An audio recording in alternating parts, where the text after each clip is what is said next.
Hello बच्चों, आपका नया चैप्टर स्टार्ट हो गया है जीवन की मौलिक इकाई कोशिका। और वर्कशीट 19 के थ्रू हम आज समझेंगे कि कैसे जो पारगम्य झिल्ली होती है वो किस प्रकार से कोशिका के जो मटेरियल्स होते हैं उनको एक्सचेंज करने में हेल्प करती है। ओके, तो यहाँ आपने जाना कि पिछली क्लास में आपने पढ़ा है कि कोशिका जो है जीवन की मूलभूत इकाई है। लेकिन कोशिका कि जब हम स्ट्रक्चर देखते हैं तो उसके बाहर एक झिल्ली होती है जिसे हम कहते हैं कोशिका झिल्ली और प्लाज्मा झिल्ली, जो बेटा सेमी परमेबल होती है, मीन्स वर्णात्मक पारगम्य होती है। कुछ चीज़ों को अपने अंदर से अलाउ करती है जाने देना, कुछ को अपने अंदर आने देना। तो इस प्रकार की झिल्ली जो होती है सेमी परमेबल, ये बहुत हेल्पफुल है।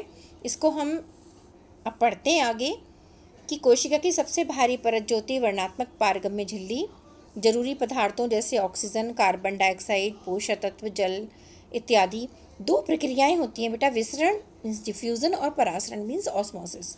इन दोनों क्रियाओं के द्वारा जो कोशिका के अंदर सामान है वो आता है और जाता है। Okay, exchange of gases, exchange of materials takes place through the विसरण के थ्रू और परासरण प्रक्रिया के थ्रू। अब आप देखिए कि विसरण क्या होता है। विसरण होता है पदार्थों की गति ज़्यादा सांद्रता से जब कम सांद्रता की ओर होती है तो उसे विसरण कहते हैं। ओके, नेक्स्ट होता है परासरण। कोशिका झिल्ली से जल का विसरण परासरण कहलाता है। ये दोनों पॉइंट आप नोट करके रखना। जो गैसेस का एक्सचेंज है वो मोस्टली विसरण के द्वारा होता है और लिक्विड चीज़ों का आदान प्रदान परासरण के द्वारा होता है। और विलयन की सांद्रता का कोशिका पर प्रभाव जल की सांद्रता के आधार पर तीन प्रकार के होते हैं विलयन: अल्प परासरण दाबी, सम परासरण दाबी और अति परासरण दाबी। बच्चों, अल्प जैसे कम से मतलब होता है, अल्प मतलब कम।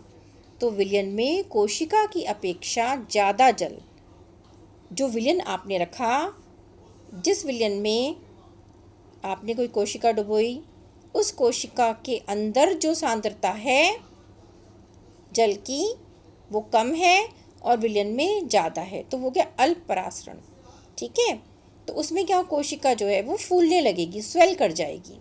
समपरासरणी का मतलब कहता है कोशिका और जल के विलयन की सांद्रता बराबर है, तो कोशिका के आकार में कोई परिवर्तन नहीं पड़ेगा। ये देखिए प्रैक्टिकली करके दिखाया है। ओके, समपरासरणी में आप देखें, इसको मैं एक वीडियो से भी शेयर कर दूंगी, उसे मैंने समझाया अच्छे से कि हम कैसे किशमिश लेकर मीन्स रेजिन्स के थ्रू या मुनक्का लेकर आप समझा सकते हैं। आप घर में भी करके देखते हैं कि जब हम किशमिश को भिगो देते हैं तो फूल जाती है बेटा वो, क्योंकि वहाँ पर अल्प परासरण होता है। बाहर पानी है, पानी में जल का ज़्यादा सांद्रता है तो फूल जाती है। लेकिन अगर हम शुगर के सोल्यूशन में डाल देंगे, शुगर का सोल्यूशन था चीनी का घोल, और उसमें चीनी के अंदर पानी की सांद्रता कम है और मुनक्का जो आपने यहाँ रेजिन लिया है उसके अंदर पानी की सांद्रता अब क्या होगी, ज़्यादा होगी, तो पानी निकलकर वहाँ से बाहर आ जाएगा उसकी सांद्रता को कंप्लीट करने के लिए। तो कोशिका जो होगी उसमें सिकुड़ जाएगी, या आपकी जो आपने रेजिन लिया है या किशमिश लिया है वो सिकुड़ जाएगी। इस तरह से ही जो पदार्थ घुले हुए होते हैं वातावरण में वो अंदर जाते हैं या बाहर आते हैं, डिपेंड करता है कंसंट्रेशन पर, कि बाहर के विलयन की कंसंट्रेशन और जो कोशिका है उसके अंदर की कंसंट्रेशन में क्या कमी है या क्या डिफरेंसेस हैं। अब देखिए जीव द्रव कुंचन। अब कोशिका को तो आप समझ गए कि कोशिका कैसी होती है। कोशिका के बाहर एक झिल्ली है, लेकिन बच्चों पादपों में प्लाज्मा झिल्ली के अतिरिक्त एक और झिल्ली होती है, इसे हम कहते हैं कोशिका भित्ति। ये जानना बहुत ज़रूरी है, क्योंकि कोशिका भित्ति पादपों को क्यों चाहिए, क्योंकि पादप जो होते हैं स्टेशनरी होते हैं, वो इधर उधर नहीं जा सकते, तो उनकी रक्षा के लिए कोशिका भित्ति होती है, जिससे कि पौधे जो हैं वो किसी प्रकार की तेज हवा, आंधी, तूफान, बारिश से बच पाए। तो पादप कोशिका में परासरण द्वारा पानी की कमी होने पर प्लाज्मा झिल्ली जो है वो उसके अंदर के भी पदार्थ कोशिका के और प्लाज्मा झिल्ली भी उसके सहित वो संकुचित हो जाते हैं, जिसे कहते हैं जीव द्रव कुंचन। ये देखिए आप कि कैसे सारा का सारा कोशिका का सामान सिकुड़ के एक जगह पर आ गया, ये कहलाता है जीव द्रव कुंचन। ओके बच्चों, अब आप क्वेश्चन आंसर देखेंगे। कोशिका झिल्ली का क्या महत्व है? कोशिका झिल्ली का बहुत अधिक महत्व है, क्योंकि ये कोशिका के अंदर पोषक तत्वों को, जल को लाने ले जाने में हेल्प करती है, दोनों प्रक्रियाओं के थ्रू, विसरण और परासरण प्रक्रिया के थ्रू। जीव द्रव कुंचन की चित्र सहित व्याख्या यहाँ से आप कर देंगे। ये आंसर 2 है बेटा, यहाँ से आप लिखेंगे। पूरी व्याख्या चित्र भी आपको बनाना है।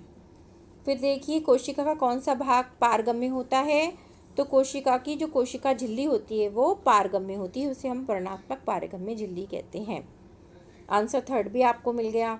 4th क्वेश्चन है कि किशमिश और लाल रक्त कोशिका को अल्प परासरण दाबी विलयन में रखने पर उनमें क्या बदलाव होंगे। जब मैंने अभी आपको बताया कि अल्प परासरण दाब में रखने पर वो क्या हो जाएंगी, फूल जाएंगी, है ना। तो ये आपको समझाना है कि क्यों फूलती हैं। यहाँ से आप इसका आंसर लिखेंगे, अल्प परासरण दाब में कोशिका जो है फूलने लगती है अंतः परासरण के कारण। ओके बच्चों, तो अच्छे से आपने समझ लिया है। अब इस पूरी वर्कशीट को आप अच्छे से करेंगे। थैंक यू बच्चों।